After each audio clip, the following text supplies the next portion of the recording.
So greetings, hello everyone, good afternoon, good evening from whichever part of the world you belong to.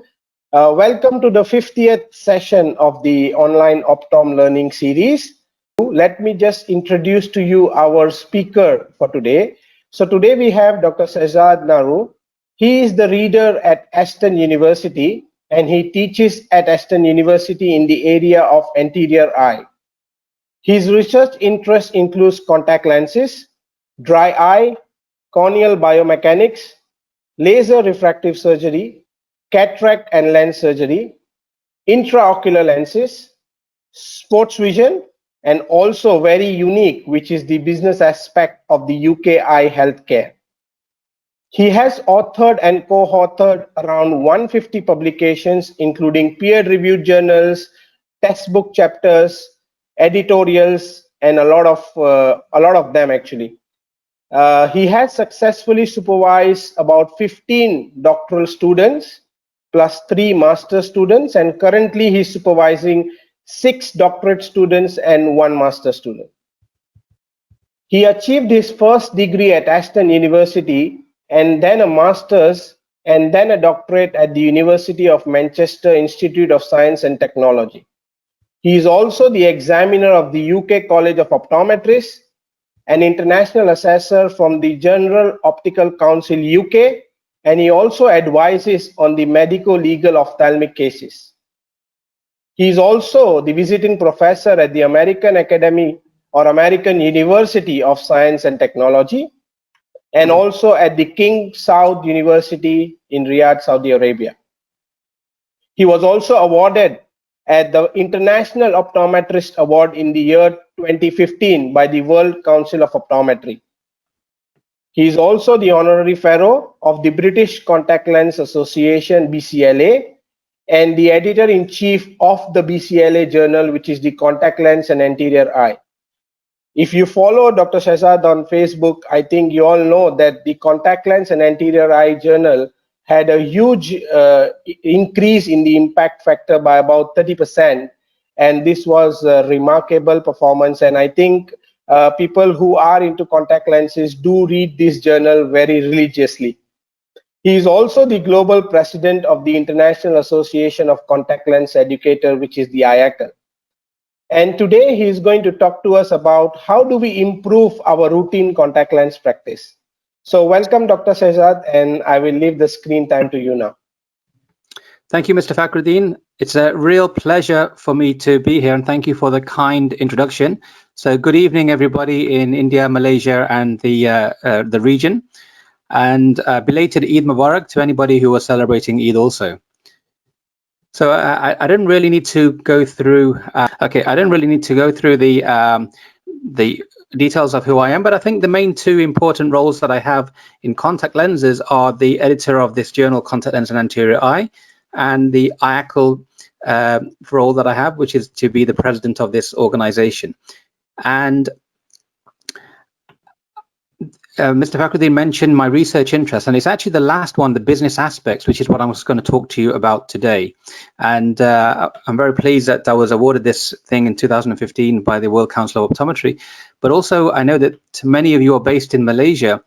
Last year, I was in Malaysia with my family, and we had a great time. It's really one of my favorite places to visit, and I was hoping that we would be doing this session live and I would be in Malaysian KL, but unfortunately we are in video chat and on the GoToMeetings platform, so we can hopefully enjoy this session together this way.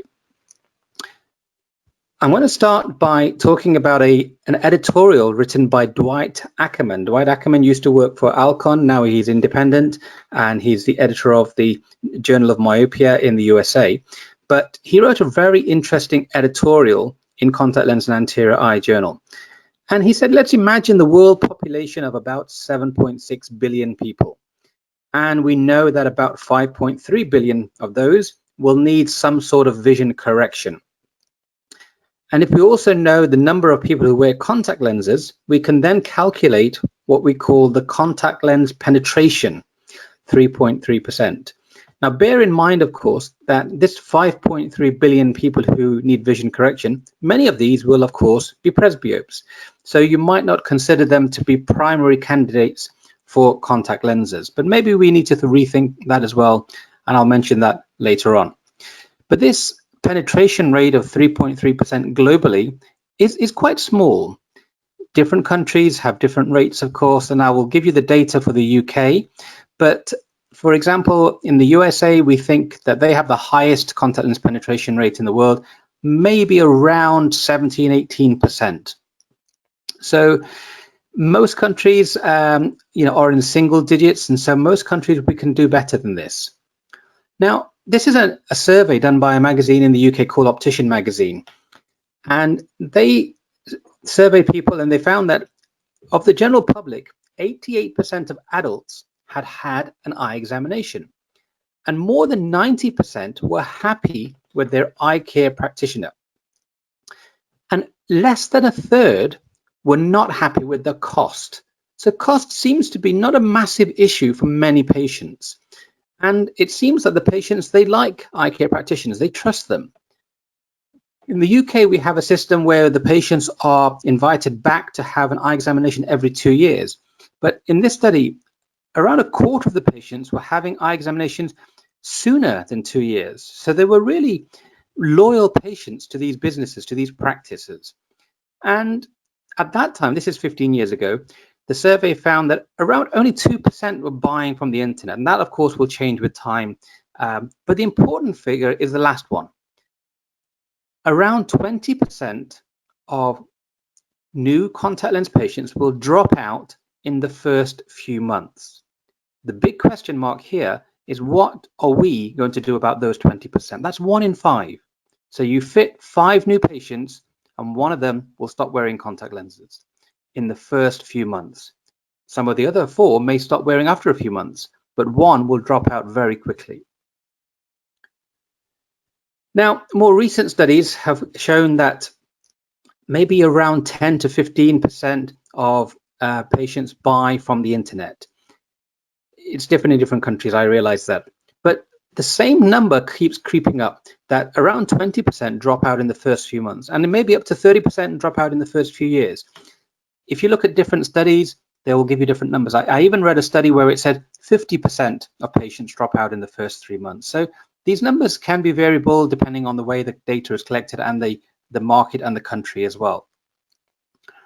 But I always think of it like this, that if you think of contact lenses was one of the subjects you studied at high school, so you studied physics, chemistry, maths, and maybe contact lenses was one of your subjects, your principal would call you into his office and say, with contact lenses, you must try harder because you're not doing very well. 1 in 5 of your patients are dropping out in the first few months. So if we think of it like this in simple terms, on our school report card, it would say contact lenses must try harder. We must try harder to prevent these dropouts. We're doing something correct by bringing patients in to contact lenses, but then we're losing them as well. So we always say it's like a bucket with holes in it. We need to find some way to patch up these holes. Now, in the UK, this is the data for almost the last 30 years or so. And you can see that in the early 90s, and in fact, this is pretty much when I started practicing in around 93, the data for contact lenses, you can see that there was this nice increase in contact lens patients from about 1.5 million to over 3 million by the mid-90s. And then there was a decline. We probably think that decline was to do with the first attempt of extended wear. There was some bad publicity, some bad fitting strategies around the early extended wear contact lenses. But then in the late 90s, we see this steady increase, and that's probably when daily disposables came out and silicone hydrogel materials came out, and then we were able to do extended wear more successfully. And since the late 90s into the 2000s, we have a steady increase in the number of contact lens patients in the UK. Now, this figure only goes up to 2014, actually, but I tried to find some data for 2016 and 2018, and the latest information I got was from the College of Optometrists in the UK, and they have the number of contact lens patients in the UK at just above 4 million. And our penetration rate in the UK is around 8 or 9%. into the people who need vision correction. So it's better than many countries, but still, again, not as good as, for example, the USA. So we need to be proactive. We need to talk to patients about contact lenses. We need to discuss contact lenses with the patients, and we need to initiate the discussions.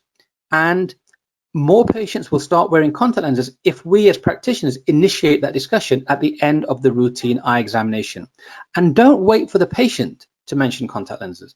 And that's what most eye care practitioners do. They wait, they do the eye examination, and if the patient says, oh, I was thinking about contact lenses, then they say, oh yeah, okay, great, I will book you in for a trial. But it's our role as eye care practitioners to actually make the suggestion to them rather than wait for the suggestion from them. And most patients actually don't even realize that they could wear contact lenses. We know that they can, but they don't often realize that. So we need to put that idea in their minds. And this proactive approach to contact lenses has been shown in quite famous studies by Lyndon Jones and Nick Atkins and other people, that it is a lot more effective in increasing lens wearers. The second study I've mentioned, I'll mention on this slide, I'll mention it again later on, called the EASE study, Enhancing the Approach to Selecting Eyewear. This is a really simple, really clever idea. Remember, your patients come into your practice, you do an eye examination, and they might want to buy spectacles. At the end of the examination, why don't you stick in some daily disposable contact lenses onto their eyes and say, right, now go and choose your spectacles. When they go out to the dispensing area, they don't have to hold the mirror too close. You don't have to use any fancy software to take pictures of their eyes with the new spectacles on. They have some contact lenses in, and they can see the spectacle frames easier because they're wearing contact lenses for the dispensing. And it's actually been shown that some of these patients, in fact, around a third of these patients, will then say to the eye care practitioner, I've chosen these spectacles, I'll buy these, but I like this. I like these things that you put in my eye, these contact lenses. These are really good. I want these as well. And so then they book themselves in for a full contact lens fitting appointment. So it's a really simple way to bring spectacle wearers into contact lenses. Another way, of course, we ask our patients, when we do the eye examination, we ask them what their job is, we ask them what their hobbies are. Well, why? Why do we care if somebody likes football or somebody plays tennis or somebody likes to go to the theater? Why we care is because we want to see in that environment what type of visual requirements are needed. What type of visual task analysis could we do for that process? Are there any risks? For example, if somebody said, my occupation is I'm a gardener. Straight away, we're thinking, okay, he's outside. He might be digging the ground. There might be stones flying. So maybe he needs some sort of protective eyewear. Maybe he needs some sort of cap to protect him from the UV light. But if somebody said, I'm a teacher, we're thinking, okay, he's looking at a computer. He's working on a whiteboard. He's writing notes for the students. He's using PowerPoint. So we can imagine the scenario that they're working in. And very similarly, for people like who was somebody like a chef, we know that a chef is going to open the oven. His spectacles will steam up.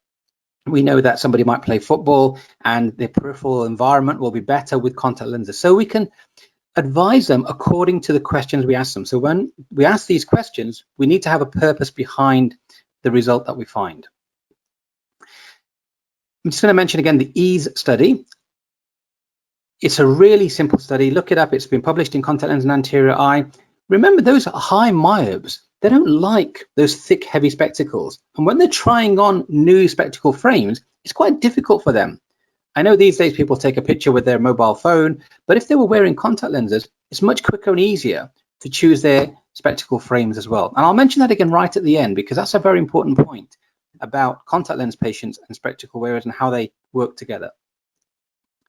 So when this patient comes into the practice, understand their previous experience with contact lenses. And that might be positive, it might be negative. If it was positive, try to get the lens details, because maybe we can try and replicate their wearing schedule, the type of cleaning they had. We don't want to overcomplicate patients. We don't want to give them a really complicated cleaning regime. And of course, we know that those patients who said, oh, I wore contact lenses 20 years ago, well, the products are now much better. The contact lens cleaning solutions are now much easier than they used to be many years ago. So we do need to have these open discussions with patients about the newer options that are available these days and these new products. And even possibly these days, we can offer them a free trial. Say, okay, try these lenses. Here's a week supply of daily disposable lenses. I'll teach you how to put them in and out. Go and try these for a week, come back in a week's time, and then we can discuss whether you think you're suitable for contact lenses. If the past experience was negative, again, you can talk about the recent advancements. You can try and rekindle the interest. What was it initially that drove you to wanting contact lenses? Oh, maybe it's because I used to play football. Well, if you play football still, maybe this is something you can consider. But talk about their expectations. And this is very important for presbyopes as well. And I'll come back to that point.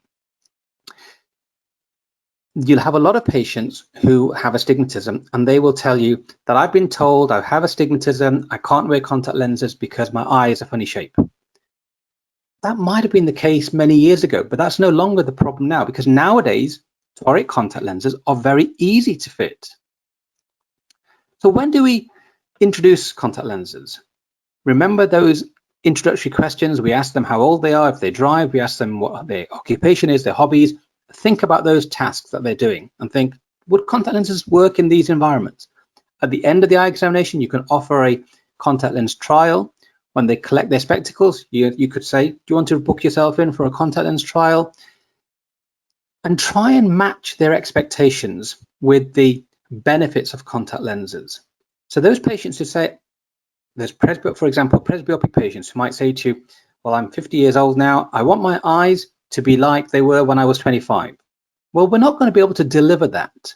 So you need to have that open and honest conversation with the patient and say, look, I'm not going to be able to reverse presbyopia for you, but I can give you a contact lens that will give you a compromise. It will give you good distance vision, good reading vision, and a slight compromise in both. And this is how it works. And so we can try it on their eyes, see if they like it, and then maybe progress from that point. If we do get this patient into contact lenses, don't have a negative approach when it comes to aftercare. Remember, some of these patients, when they come back, they may have some minor adverse events.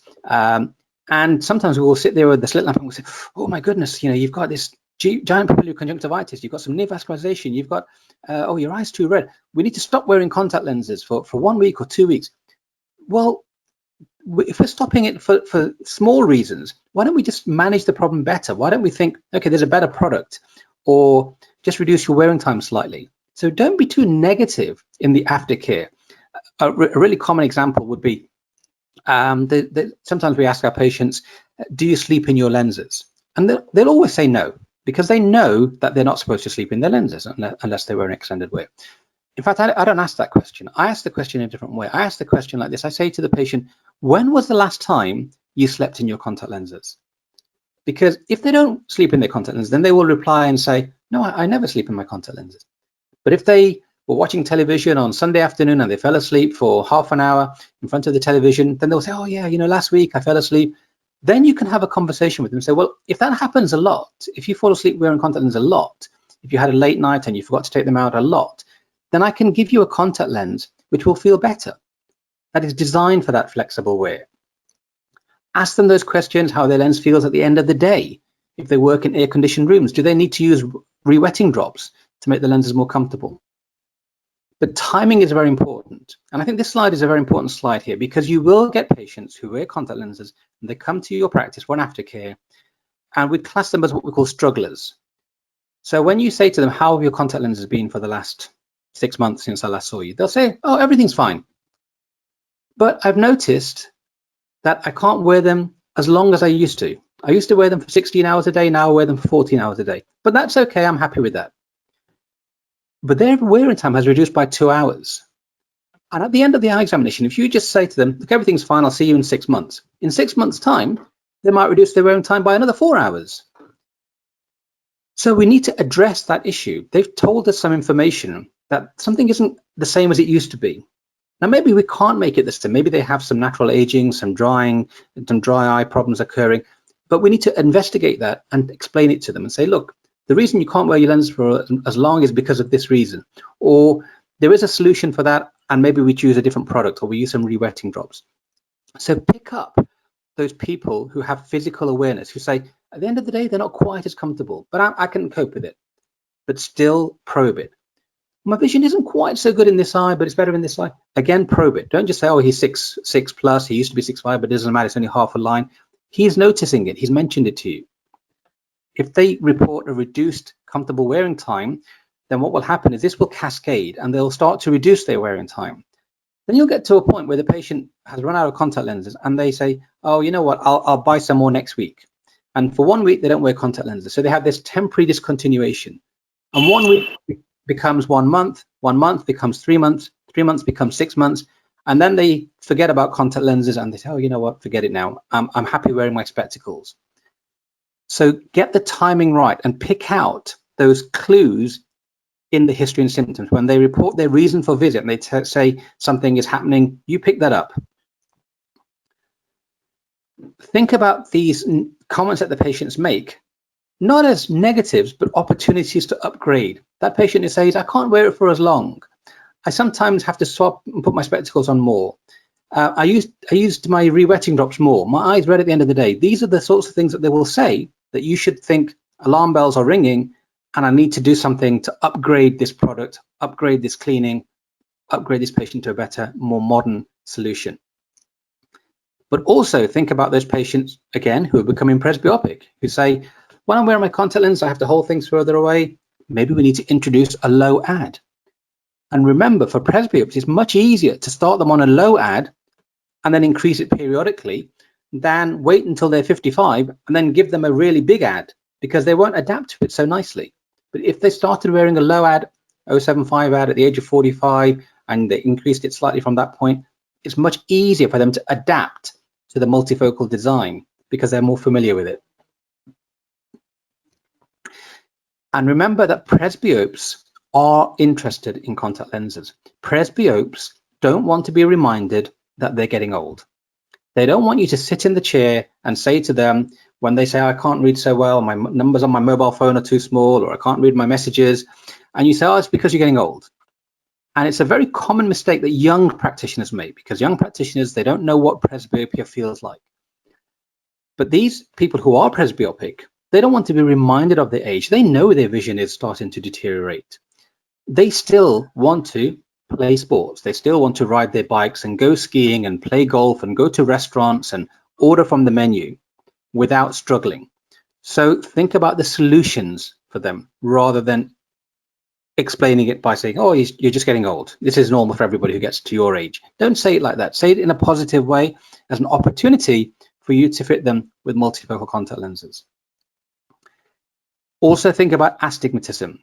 With astigmatism, nearly half of our patients have around 0.75 astigmatism or more. Now, when I started fitting contact lenses, we often used to fit the mean spherical equivalent. So what will happen in those cases, even if this is an occasional wearer, so this is the patient who has, let's say, a -3 myopia, -1 astigmatism, and he says to you, I want to wear contact lenses for playing football on Sunday. That's all, nothing else, just football on Sunday. Puts the contact lenses in because you fitted him with a -350 sphere and you didn't correct the sill. He puts the contact lens in and he looks across the room and he says, my vision isn't quite as good as my spectacles. So in his mind, he's always going to think spectacles give you better vision and contact lens is a slight deterioration in vision. So he's never going to wear the contact lenses more than that. He'll play football, he'll be happy, but he won't wear them to work because he thinks the vision won't be as good. But if you fitted him correctly and corrected the astigmatism, then maybe his vision will be the same as the spectacles. And then he will say, oh, you know what, I can wear these contact lenses more often. He'll come back and talk to you and say, those contact lenses that I'm wearing for football, can I wear them at work? Can I wear them more? And you say, yeah, we can give you a better material. We can give you silicone hydrogel. We can give you them disposable, and you can wear them more hours.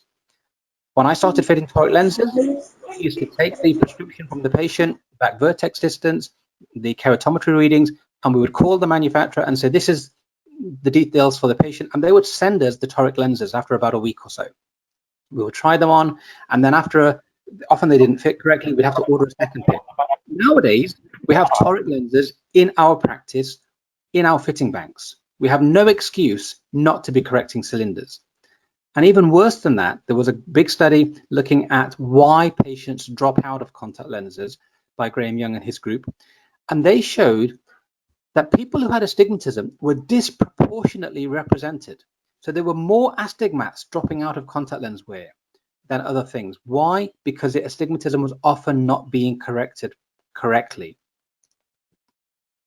So, how to upgrade? Think about toric lenses, think about multifocal lenses, think about daily disposables, and also sometimes we might need to give them non-daily disposable lenses as well. Think about the materials of the lenses, the properties, the lubricity, the water content, the dehydration. And remember, silicone hydrogel isn't the answer for everybody. Some patients might prefer the wettability of a traditional hydrogel material. We may need to talk to the patients about lubricating, wetting agents, and re-wetting drops, and also think about the interaction between the contact lens cleaning solution and the material, because some materials will work better with some cleaning products.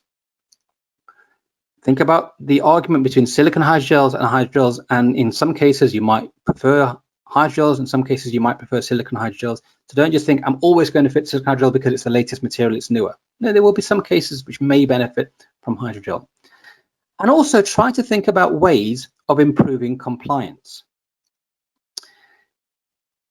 This was a study looking at why patients discontinue contact lenses in Canada. And there were lots of surveys, lots of patients were surveyed in this study. The biggest reason that patients were dropping out of contact lenses in this study was related to discomfort, irritation and discomfort. 50%, 49% because of this reason. But if you look down the list, dry eye, needed to replace the lenses, red eye,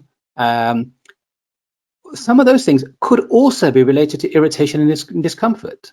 So in fact, probably nearer to 60% of those patients. So if we know that these patients are going to get some discomfort, we need to think of ways to tackle that discomfort. We need to manage their ocular surface better. One of my colleagues always talks about ocular surface happy, keeping the ocular surface happy and ready for contact lens wear. This was another study, also out of Canada, looking at why patients drop out of contact lenses in different age groups. So patients above the age of 40 and below the age of 40. And below the age of 40, discomfort was the bigger reason.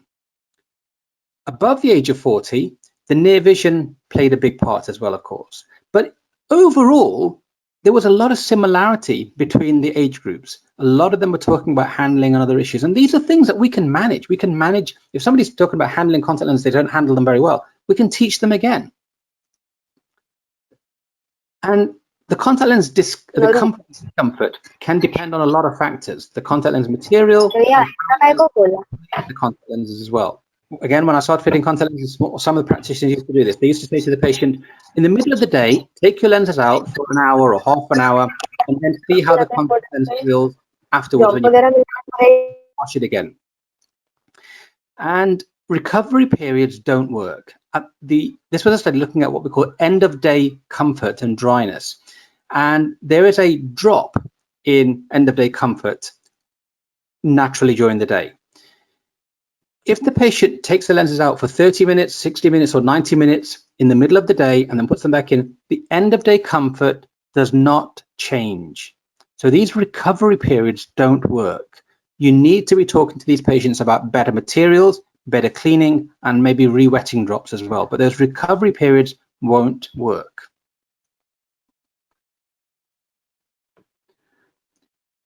I'm not really going to talk a lot about this slide. I've kind of mentioned this already, but just remember that some cleaning products will work better with some materials.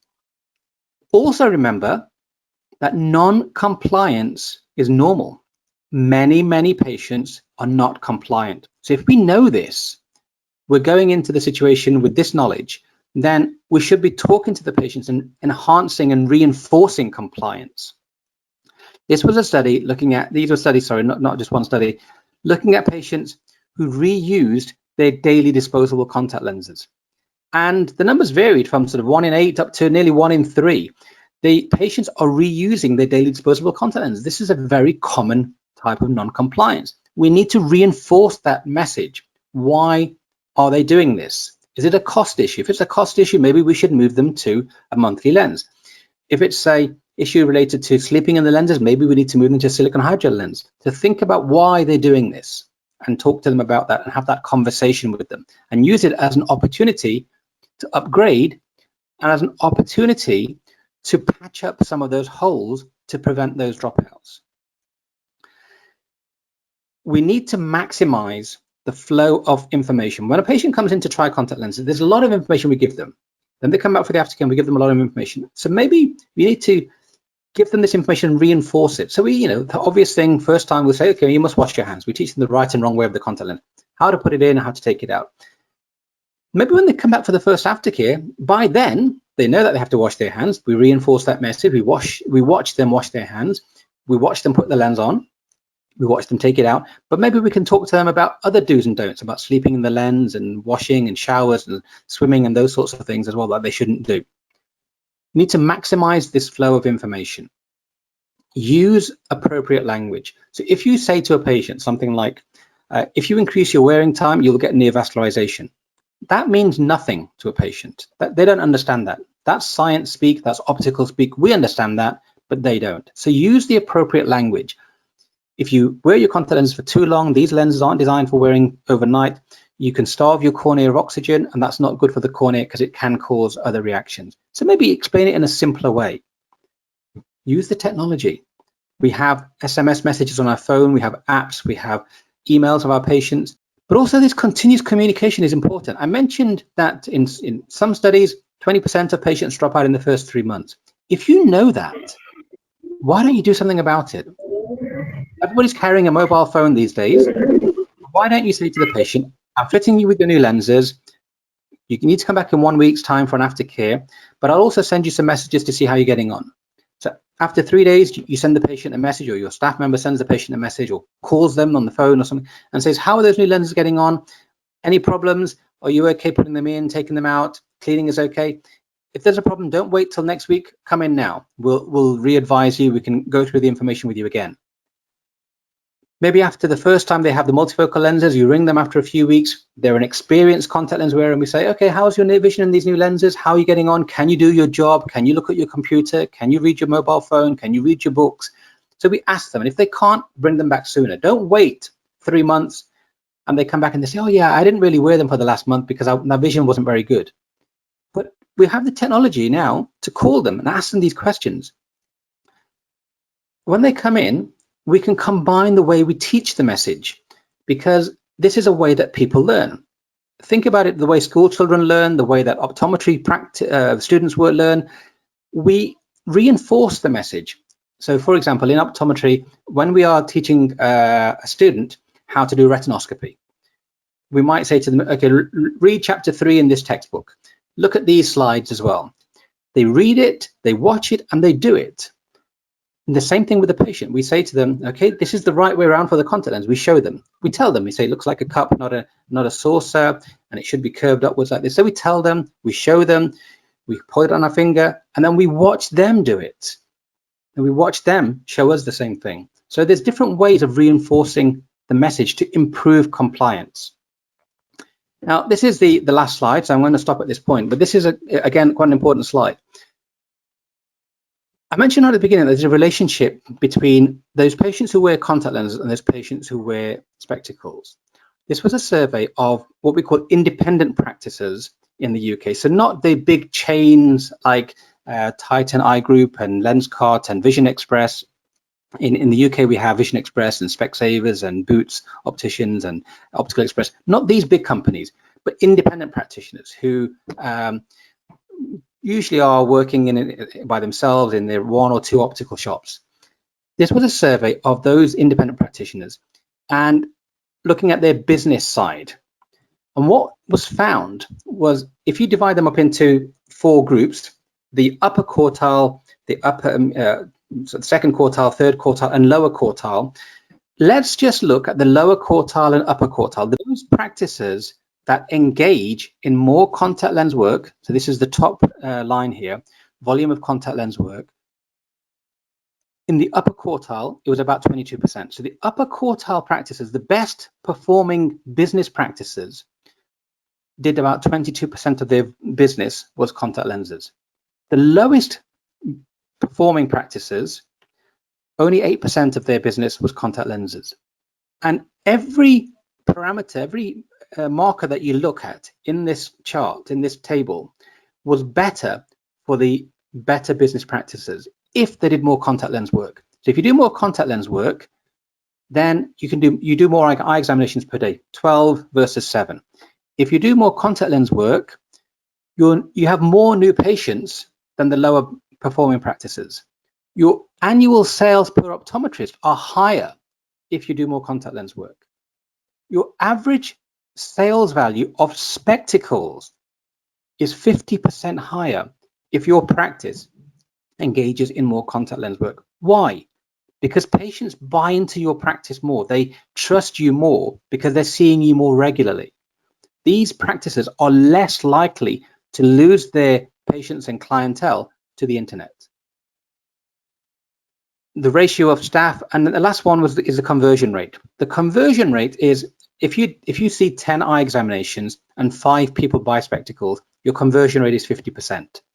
And in the lower quartile, it was about 50%. The upper quartile, it's about 2/3. So 6 or 7 out of every 10 are buying spectacles when they have an eye examination. So every parameter we look at, every measure we look at is better for those practices that engage in more contact lens work. I think that is the last slide. And let me just double check. Oh no, we've got one more. Sorry, let's last slide now. Some simple tips. We want to get the lenses on the patient's eye. We want to explain to them the benefits. Explain the benefits, but then they don't often see the benefit until they have the lens on their eye. Once they have the lens on their eye, then they can see the peripheral visions better. They can see that it's more like natural vision. They haven't got the big spectacle frame on their eye. They haven't got the big thick Marpic lenses. So they can see all the benefits as soon as they get the lenses on the eye. Remember that spectacle purchasers will often improve their spectacle purchase according to the data from the EASE study if you put some lenses on them and help them to walk out into your dispensing area and they choose their spectacle frames. And they have a good likelihood of converting into being contact lens patients as well as spectacle patients. Be honest with your presbyopes.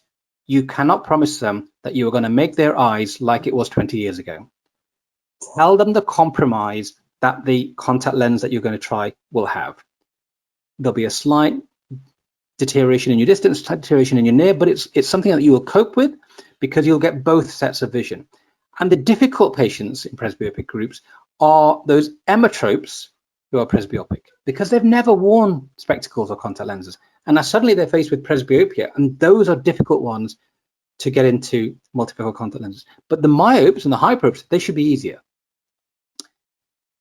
Think about correcting the sills in those astigmatic patients and think about fitting toric lenses, and you have no excuse not to fit them anymore. And also simplify your routine. Maybe there are some tests that you do that you don't necessarily need to do. Maybe there are some tests that you do and you think, why do I do this test? If I'm going to do this test, I need the information to be relevant to what I'm asking or what I'm doing. And also the same with the questions we ask. We ask their hobbies, their occupation, because it's information that will help us to inform them what is the best product for them. So on that was my last slide. Thank you. If you are a contact lens educator, please look at the IACL webpage and look at the resources that we have. I believe this is your 50th session of this optometry online lecture series. So congratulations to Mr. Fakhruddin and the other people involved in OOLS that you are 15 on out. It was my pleasure to be the 50th speaker for you today. So thank you very much, everybody. Thank you very much, sir. Thank you. I think indeed it was a wonderful and comprehensive presentation. And I think everybody has gotten a lot of learnings from today's session. We do have a couple of questions. Okay, so the first one is about what could be the main reason for the soft contact lenses online sales. What do you think could be the main reason? If the question is asking what's the main reason for soft lenses rather than gas permeable scleral lenses on the online market, I think the answer is obvious that soft lenses are much easier in terms of fitting. So when we talk about the BOZR, the base curve of a soft lens, many manufacturers will have a single base curve or sometimes 2 or maximum 3 for that contact lens product. And so it's very easy for us to try the middle one and then maybe go up or down or something like that. For a gas permeable lens, it's not, of course, like that. It's very different. And for a scleral lens, a specialist lens, it's much different. So I think it's more of a convenience thing. That's why the soft lens market is bigger in the online market. If you're worried about online contact lens sales, then there are two solutions to this. Firstly, your practice, your business, should be one of those practices that specializes in complicated contact lens fits as well, because then you'll very quickly gain a reputation that, oh, go to a mono, because that person will fit you with the best contact lenses for your diseased eye as well as your regular eye. Now, you won't end up fitting all the keratoconic patients. You will fit a lot of regular soft lenses as well, but people will think you're a higher level practitioner because you can do the complicated things as well. And the other way to solve this, if you're worried about contact lens sales online, is have your own online webpage set up. So you say to the patient, I'm going to fit you with the contact lenses today. Here you go. You can try these out for 3 months. When you want to reorder them, go to my webpage and click these boxes. I know your history. I know when you came in for the aftercare. And then I will send you the next contact lenses out directly. So you can do it yourself as well, because you can manage the aftercare better as well. Remember to keep in touch with the patient, email, phone calls, etc. as well. But yeah, good question. Yeah. And I think, do you think that, when we are dispensing contact lenses, we are actually kind of giving away the parameters and all that? Do you think that is also a threat for this online market? It's a very good point, Mr. Fakruddin, and you're right. It is a threat. In the UK, for example, I don't know the law in Malaysia or in India, but in the UK, by law, we have to give the full contact lens specification to the patient when we are satisfied with the fitting, so that the patient can order the contact lenses from anywhere if they choose to do. We can't monopolize that. We can't withhold that information. It's the patient's right to have that information by law. And so we have to give that. And probably that's the same in many parts of the world now, I guess. Yeah. So, but you're right, it is a threat. And but then this is why I think you need to try to think of ways. The internet is there. The internet is not going to go away. And of course, some people will always be concerned about cost, but you can reduce your own costs by doing the direct sales yourself. And instead of making, instead of thinking to yourself, I need to make lots of profit on the contact lens, make the profit on your professional service, because the professional service they cannot buy from the internet. They can only buy that from you. You're the professional. So these practices who do a free eye examination, free contact lens trial, free aftercares, don't do it, because you're relying on the sales, basically. You're relying on the sale of a product, and the patient will always find it cheaper somewhere else. Yeah, that's very right. Yeah.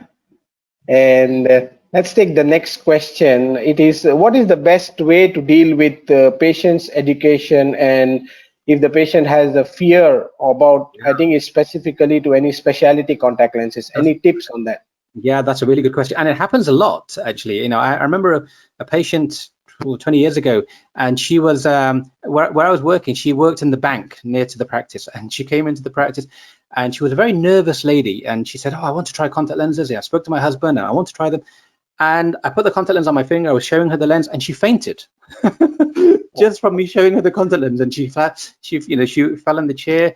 I had to call my colleague from the other room. We had to lift her up and give her some water. And she was really embarrassed that she did this. There are patients who are very, very worried about this.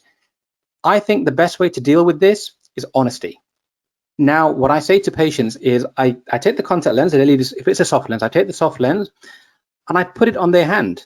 And I say, just hold this, play with it. So they take the lens, pull it apart, break it, so they can play with it. They can feel that actually it's really thin. It feels like nothing. It's just like a rubber little tiny thing, like a little balloon. So they feel it, they see the size of it. And I say to them, when I put this on your eye, it will just feel like a drop of water. So I use that analogy. For a gas permeable lens, don't ever say something like, when this lens goes on your eye, it will feel painful. And I even heard one practitioner say, when I put this on your eye, it will feel like I put a brick in your eye. Don't say this. Don't say, I always say to them, when I put the gas permeable lens on your eye, it will feel like an eyelash. You will be aware of it. You will feel it, because I put it on their hand and I show them and they say, yeah, it's very small, but it's a hard plastic. I can feel it. That's how I get around it. The other thing is also just to bear in mind, one of my very good colleagues, Phil Morgan, his wife is also an optometrist, Sarah Morgan. She has a really good phrase that she always says, never say to the patient, you're going to put the lens in their eye. Always say on their eye, because in their eye sounds very invasive. But if I'm going to put a contact lens on your eye, it sounds actually more gentle. So think about that as well. So the psychological thing we can get around. And another tip that I always tell my students is I never stand in front of the patient. I always stand on the side of the patient. So my finger is coming from the side. If the finger is coming from the front, again, the patient is going to be more scared of that finger. Okay, yeah. So I always approach from the side. So just think about where you're standing as well. Okay, okay. That's good tips, yeah. And another question is about this is totally a bit different question Yeah. opposite to the topic, but in these cases there are patients, we might have patients who are very habituated with contact lenses, but due to their conditions, in this case it is bacterial conjunctivitis where patient has to cease contact lens wear. How would you advise these patients? Yeah, Is there anything you would I say? had similar patients as well, and I had one of the secretaries from my university. She had a similar problem like this, but she had a contact lens peripheral ulcer. She was I think -7. I don't remember exactly now, and she had very red eyes. And I saw her a few times in the office, and I said, you should have your eyes checked. Come and see me in the clinic. And she came eventually after 3 or 4 times me asking her, and I noticed she had contact lens peripheral ulcers in both eyes, and so I said, she was wearing extended wear. So I said, okay, we need to stop the lens wear. You need to wear your spectacles. And she said, I don't have my spectacles with me. So she took a taxi home. She didn't come to work for 1 week because she didn't want anybody to see her with her spectacles. She was that uncomfortable with spectacles. But we just need to advise the patients. I mean, just be honest again. And in this case, you need to manage the bilateral conjunctivitis before you can do anything else. They can't obviously wear their contact lenses in this time. So you need to advise them and say why that's the case. And this is why I actually like patients to be contact lens wearers and spectacle wearers. I don't like them to be just contact lens wearers. I like them to be mixing and doing both things. And certainly when I started practicing, we used to try to make patients into just contact lens wearers. That's changed. Now we like them to mix and match. The spectacle frames, we can get nice thin lenses, nice good frames, designer frames. So they should be more comfortable in their spectacles. But there will, of course, certainly be some cases like this. I think, again, just be honest and tell them why you want them to stop wearing the contact lenses. Yeah. And how would you manage patients who have, financial problems, especially those who need torics and, before trying, they prefer to use spectacles. So when economic or financial status or things is concerned, is there any tips on how to track or talk to them? Again, this is a tricky one. It's a good question. I know that certainly, you think about the products for soft toric, for correcting astigmatism in contact lenses. And maybe daily disposable soft toric might be the most expensive option. Maybe a slightly cheaper option would be a monthly soft toric. But you could also think about a gas permeable lens. A gas permeable lens, you can fit a spherical gas permeable lens, and that will usually mask the astigmatism because the tear lens will neutralize the irregularity in the cornea. And that will also be cheaper for the patient in terms of cleaning. The lens will last for longer periods of time. So it may actually be a more economical option to fit them with a gas permeable spherical lens to correct their astigmatism. But the other way you can do this is you might say to the patient, okay, I understand cost an issue and you can't wear the gas permeable lenses. Give them a week's supply of the daily disposable soft toric lenses. After a week, they'll come back and they say, you know what, these lenses are so great, I have to buy them. And they will, instead of, patients are spending, $40, $50 a month on their iPhone 10 or whatever, they will find the money for a soft toric lens. And really the cost is not that much more than a spherical soft these days. So I think we can manage the cost issue. Yeah. And keeping the other options, as you said, the rigid gas permeable lenses could be thought of as, substitute. Yeah. And how do you emphasize the benefit of contact lenses to a high myope who is highly convinced to go for refractive surgery, I guess, corrective or refractive surgery? Another great question, and my PhD was in refractive surgery, and so I wrote the book that I wrote is on refractive surgery. So it's one of my pet topics about refractive surgery. But I think refractive surgery is really good for the right patients. If a patient comes to me and talks to me and says, I want to have corrective surgery, I will say to them, have you tried contact lenses? And they will, if they say no, I want them to try contact lenses first. I say, okay, go away, try contact lenses for 6 months. If after 6 months you don't like contact lenses, then let's talk about surgery. So remember that for higher myopes, especially as in this question, there's more tissue that needs to be removed to correct the refractive error.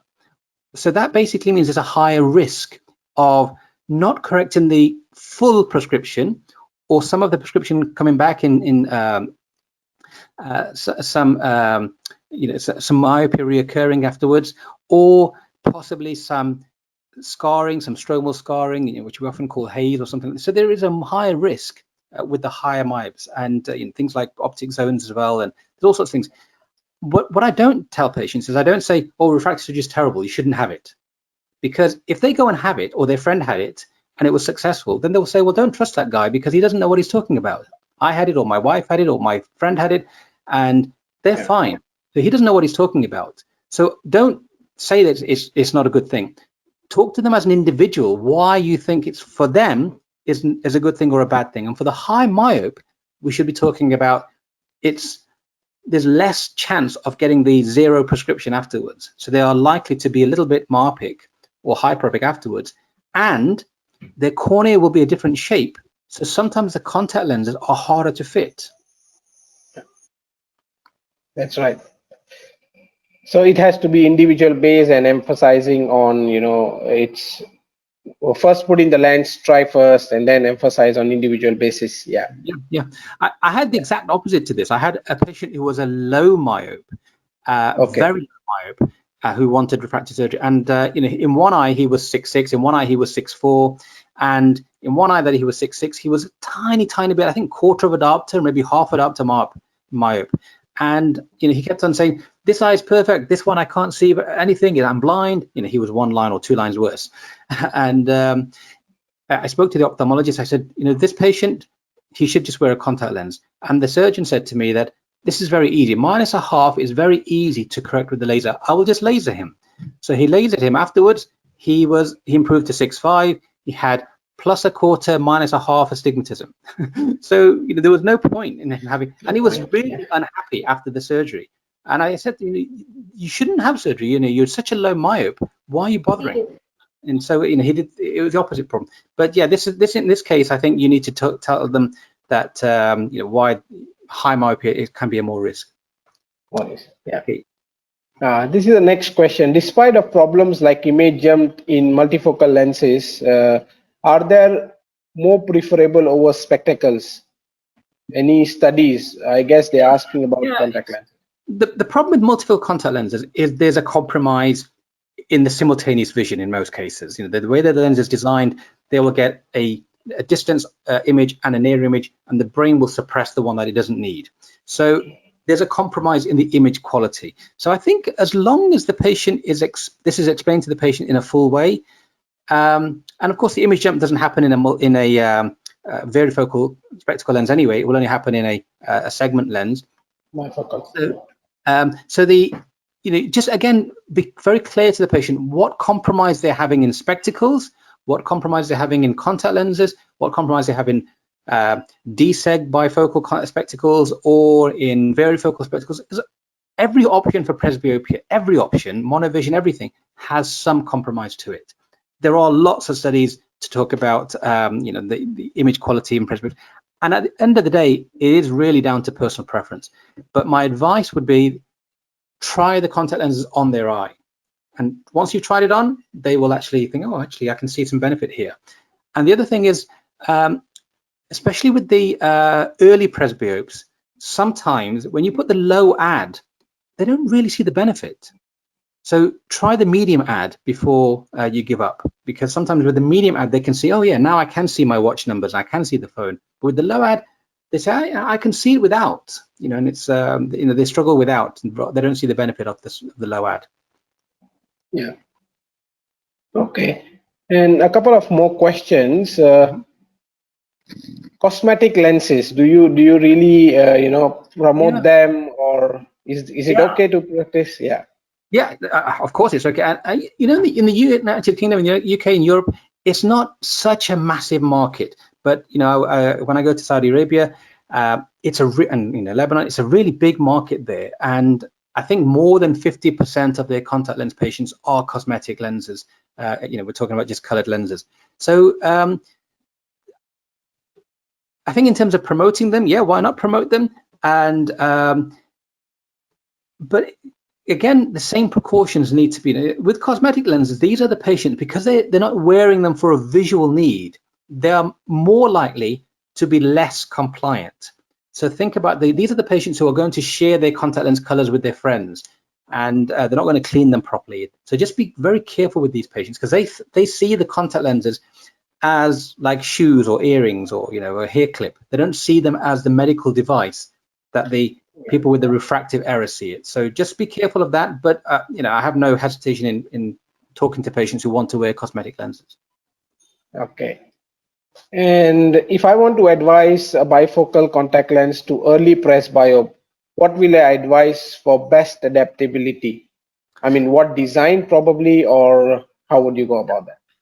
Designs, I think you have to try different ones. You know, I think you know, you'll have your designs that you're using from your local distributors, which are you've used it a few times, so you know how this lens works on most patients. So try the ones that you're familiar with, but then don't be scared of trying another product. And my advice to trying different products is use the fitting guides. The fitting guides have been based on the manufacturer's experience of fitting that lenses on new patients.